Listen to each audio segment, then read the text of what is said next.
Hey guys, I'm going to show you how to fix this problem on your Windows 11 system. In the first step, go to Task Manager, then click here and simply click on Run New Task and then click on Browse button.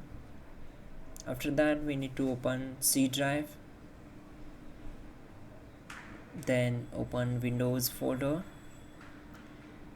then open System32 folder.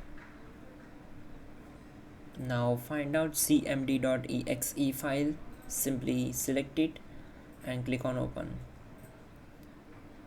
Now this will be our path. After that, check this box and click on OK.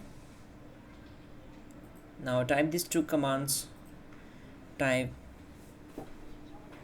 sfc space slash scan file equal to c colon slash windows slash system32 slash ieframe.dll.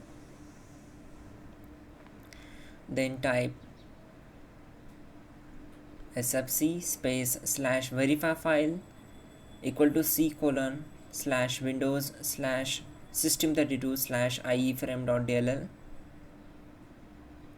Once done, close this command prompt window, then go to search bar, type settings and then click here to open it. Now go to network and internet, then select Ethernet, scroll down and from DNS server assignment click on edit, select manual and then enable IPv4. Type these DNS addresses 8.8.8.8, then type here 8.8.4.4, then click on save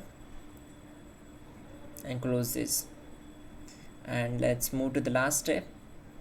That will be go to search bar, type cmd, right click here and select run as administrator. Now we need to type ipconfig space slash flush DNS. After that, exit and restart your system. That's it guys, your problem will be solved, you are good to go.